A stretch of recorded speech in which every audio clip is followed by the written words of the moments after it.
Carson Hocevar doesn't care who Chase Elliott races for, spoken like a true 22-year-old. IndyCar silly season is in full swing. Will Power not returning to Team Penske, where he could end up at, plus some other silly season stuff on the IndyCar side of things. And 2311 Racing, Front Row Motorsports have filed their response to what NASCAR filed on Friday, saying that they would basically preserve 6 charters in case the teams did win the lawsuit. We'll talk about what all that means as well. Welcome back to Break Hard. I'm Matt. Hopefully you're all having a better day than Bill Belichick is having. Who has seemingly a great day all the time? That is Carson Hocevar. He gives off big time golden retriever energy. Seems like he's always happy, but he was not happy on Sunday night in the Southern 500, where he and Chase Elliott exchanged some paint, as they like to say. And Hocevar, yeah, he doesn't really care that much for Chase Elliott, saying, quote, "Fuck him, I don't care who he drives for." Except he might want to care who he drives for just a teeny tiny, just a little bit. Spoken like a true 22-year-old, not really thinking long-term here, not thinking about, things that could come back to bite you down the road. He and Chase came to blows on the racetrack. Chase trying to, get by the 77 of Hocevar, makes contact with him, then drives away from him, and then, there's subsequent contact as well. I believe they made contact twice in that race, and then Hocevar eventually spun himself out, got spun on pit road by Christopher Bell, and then still managed to get a top 10 out of the night as well. So he was mad at Chase Elliott, but I guess in a sense got the last laugh because Chase did not finish in the top 10. Bad night overall for Hendrick Motorsports. I believe Chase led the way in with a P17 finish at that. But Hocevar saying that about racing Chase Elliott is short-sighted. It's small brain thinking. It's not forward thinking at all, because he's obviously driving for Spire Motorsports. Spire Motorsports has a strong alliance with Hendrick Motorsports. So saying you don't care who he drives for isn't probably the smartest thing. I know Jeff Dickerson sitting somewhere on Sunday night being like, oh my God, again. We have to keep talking about things that Carson says or does inside the car when he probably just wants to grab him by the neck and be like, oh my gosh, just stop talking. But it got me thinking, because if the two of them did in fact wreck each other and this did become a rivalry, I think it would be highly entertaining amongst the fan base. You have the Chase sexuals who will worship anything that Chase does. They buy all the merch. They could do a race diecast for just a 17th place finish, and guess what? It's going to go to production because Chase Elliott fans are going to buy. They will buy anything that comes out of it because they love their saint from Dawsonville, Georgia. On the other side, you got the Hocevar hypers. All these people that are hyping up Hocevar as the next Dale Earnhardt. He's the next big thing in NASCAR. I love his personality. He doesn't care. He's going to win so many races. When is he going to do that? Because he still hasn't won an Xfinity Series race or a Cup Series race. And not saying that he can't. He definitely will in the future. He has the talent to do that. It's putting a whole race together that Hocevar has seemingly struggled with. And then also he's had an engine failure as well that potentially took him out of winning at the Coke 600. But those two fan bases coming to a war would be very entertaining for everybody else to sit outside and watch. Because I think that if you look at the Venn diagram of these two fan bases, there's probably some bleed over in the middle there, especially amongst the younger fans. Chase Elliott fans will typically tend to be a little bit older. There's still some a lot of young fans that are Chase Elliott fans, but you typically get an older fan on the Chase side. The Hocevar side of things, it's a lot of younger fans, a lot of girls, a lot of the F1 girlies have maybe gotten their way into NASCAR a little bit and they become Hocevar fans. Oh, he uses the megaphone when he does his streaming. Yeah, it is funny. He's an entertaining person. He does a great job of engaging with, a younger crowd. He did the Daytona thing with Speed down there the other day. One of the biggest streamers in the world, if not the biggest. So he does a great job, with that. Having these two fan bases go to a war, though, hell yeah, sign me up for that. Maybe we'll get to see some more beating and bang between the two teams this weekend in Gateway. But yeah, it's one of those things with Carson where it's like, dude, this is, you do care who he races for. Guess what? Ross Chastain didn't care who any of the Hendrick guys raced for either. And then he eventually had to go kiss the ring too, as if this was the Godfather. And everything was all right in the world after he did that. Not saying Hocevar's got to go kiss the ring. I don't think Hocevar would go kiss the ring at that. But if you would like to move up, at least within the Chevy camp, and potentially there is going to be a ride opening there, maybe in 2026. Alex Bowman is in a contract year. Kyle Larson's in a contract year as well. Worth noting that. Would fully expect Larson to sign a long-term deal with Hendrick Motorsports. But Alex Bowman is, of course, a guy that's always been on the fringe. And if you're Hocevar, that could possibly be a landing spot for you. I don't think it will be, but there is the outside possibility that it could be a landing spot for you, especially if you start to show your performance, is improving at Spire. Yeah, that could be a spot for you to move over in that Chevy camp into a top tier 1 ride. Saying things like that on the radio is not going to help your cause, though. Not at all. And I get it, right? Like, you want to be the bad boy. You don't care. You're not going to get pushed around. I don't care who he races for. I get all of that. But saying F him and then following it up with that probably isn't the best way to do that. You can hate him. Just be a little bit smarter about some of the things that you're saying on the radio there, because it has a chance to work against you more often than it's going to work for you in terms of your potential future in the sport. All right, let's get into IndyCar silly season, because on Tuesday, Team Penske announced that Will Power will not be returning to that number 12 car in 2026, ending a 17-year relationship with the team, which resulted in 42 wins, 64 poles, the 2018 Indianapolis 500, 2 IndyCar championships, and a guy that straight up beat Alex Palou for a championship as well, which seems to be incredibly hard, nearly impossible these days. Will not be back in that car. Now, it was interesting how it was worded within the Team Penske statement, saying that this was Will Power's decision because, well, leading up to this point, it didn't seem like it was Will Power's decision. It very much seemed like he was being strung along by Team Penske, who didn't want to make a decision until after the season. And then now they're saying that, oh, this is Will's decision to go ahead and leave and pursue racing elsewhere next year.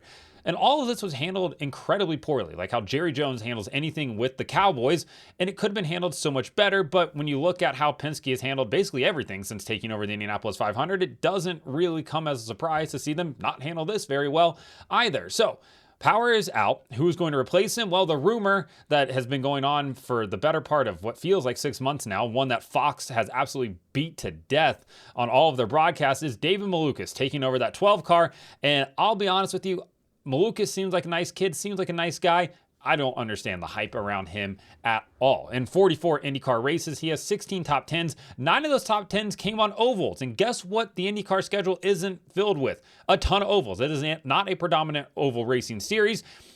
His record on road courses is just not very good. And I'm not sure what Team Penske sees in the upside of him here, especially when you compare him to Will Power, other than the fact that he's younger. But from a production standpoint, he doesn't come anywhere near the production of what Will Power has been able to do. In fact, Will Power's teammates haven't come close, really, to the production that he has had. In the last 2 seasons, 2024 and 2025, across 33 races, Power has had the highest average start amongst his teammates, 8.3 to McLaughlin's 8.7 and Newgarden's 9.5, 10.6 average finish to McLaughlin's 11.4 and Newgarden's 14.2. In terms of top 10, guess what? That's Will Power, again, the best with 19. Podium, or top 5s, still Power, the best with 13. Podiums, the best with 10. And wins, the best with 4 compared to his teammates. And now you're going to take away all that production and replace it with a guy that's got 16 total top 10s and 9 of them came on ovals. So for Team Penske, maybe they're just looking at Malukas as a guy to come in and fill a seat until somebody else can come along. It is just slightly perplexing that would be their choice to replace Will Power. And now Power will be 45 when next season rolls around, but he's still racing at a really high level. I mean, until Nashville last weekend, he was the only Penske driver that had won this year. And then Newgarden is able to get a win thanks to, in part, Award crashing out, Palou having his freak tire issue, and the McLaughlin getting into the marbles and going up the racetrack and handing the lead to Newgarden. A lot of things had to work in Newgarden's favor, and Newgarden has looked like a shell of his former self, especially since Team Penske continually gets caught in these cheating scandals. And for Malukas, he signed with McLaren, never got to race with them after breaking his wrist. They decided to cut him loose and let him go. Now he's going to get another shot at a big team. Hopefully he doesn't break his wrist here. And the production better be quick, and it better show up quickly, because if not, he's going to get compared to Will Power every single time. Now, where could Will Power end up at? Rumors suggest that he could be headed over to Andretti Global to replace Colton Herta, who would be going to Formula 2 to run a season over there because of Formula 1's archaic super license structure and the fact that the FIA just won't give him an exception, being 3 points or whatever he is shy of it. But hey, Kimi Antonelli, Arvin Lindbald, and others can get it, even though they're not old enough to have a super license when they were granted it. It's just a whole thing that goes into this. So yeah, it'll be interesting to see what happens there. Rinus VeeKay informed Dale Coyne Racing that he will not be returning to Dale Coyne in 2026. Would expect him to likely end up in that 4 car that would be vacated by David Malukas, which should be a step up from Dale Coyne, especially because it has that Penske Alliance and everything that goes into that as well. And, there's still, I think, maybe another move or two that could happen out there. Maybe keep an eye on what Rahal Letterman Lanigan's doing. Could also be a possible landing spot for Will Power. I know they've wanted him desperately over there. But yeah, IndyCar season is over, silly season in full effect, and they got a little bit of time before St. Pete rolls around at the, I guess March 1st next year. Yeah, because I believe the Truck Series race is on February 28th. So we'll see what happens in the meantime. All right, last topic of the day, another edition of NASCOURT. We still don't have a decision from the judge in terms of the preliminary injunction that was requested by the teams, a new preliminary injunction requested by the teams. But we did get 2311 and Front Row Motorsports' response to NASCAR's filing, which they submitted to the court on Friday, where they're basically saying, I'm not going to get into all of it, but they're essentially saying that they will make sure that 6 charters are held until after the trial in December. In case the teams do win, then they can have those 6 charters. But in the meantime, they're still saying that they can issue 4 charters as well, and then they can sell those and do whatever they want, essentially take us up to 40 charters by the end of this, if that's how this all plays out. Now, we'll see how all of that does actually play out. But the teams, they submitted basically a settlement in a sense to NASCAR. NASCAR is saying that the judge basically doesn't need to rule on the injunction because it's a moot point now, because NASCAR is holding on to those 6 charters. So the teams don't need this preliminary injunction to be, recognized as charter teams because, well, they're guaranteed starting spots and NASCAR is not going to sell, quote unquote, their charters. Okay, well, the teams were saying that they had sent over a document to NASCAR, basically asking for these things to happen, and then they would also drop their request for a preliminary injunction. And NASCAR was not willing to budge on any of it. And one of the things there was that NASCAR won't change the rule that allows the team to make every race for the rest of the season. NASCAR already said that they will not change the rule, and that rule being that the owner's points for the open cars, which they changed back in July to allow those cars to not miss a race, that they won't transfer any of the 6 charters until the case is resolved. Again, that kind of gets in a little bit murky water there. Also, that NASCAR will agree with the teams, the teams own the Stewart-Haas Racing charters and won't seek to unwind the sale of those until, this entire thing is resolved. I would imagine NASCAR maybe would push back on that one a little bit there. Also, won't issue or sell or transfer any charters this season. NASCAR, again, said they would not do that on Friday. That goes into it as well. And that they won't sell/transfer more than 4 charters for 2026. Again, NASCAR already offered that on Friday as well, which basically, like I said, would have those 6 charters there for the teams to get back in case they do win the trial as it comes out of it. NASCAR refused to make any of the changes that the teams wanted, so now the judge will have to rule on this injunction sometime this week. He didn't want to have to rule on it. He was hoping that the 2 sides could come to an agreement.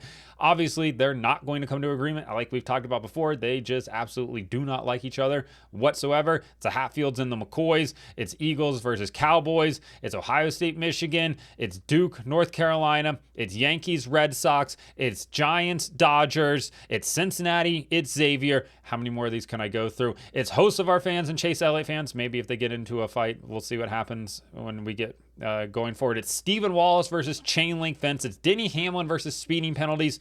It's just a rivalry that is unmatched, and they just don't like each other whatsoever. So we'll see how all that plays out. The judge will have to make a decision sometime this week about it. But it's going to be interesting to see how NASCAR proceeds out of this in terms of the charters and statuses and everything that goes along with that. So let me know in the comments what you thought about Hocevar versus Chase Elliott and Hocevar's comments over the radio. IndyCar silly season will power out at Team Penske, plus the latest edition of NASCOURT as well. Like and subscribe to the channel. Follow me on TikTok at BreakHard, Instagram, Twitter, and Facebook at BreakHardBlog.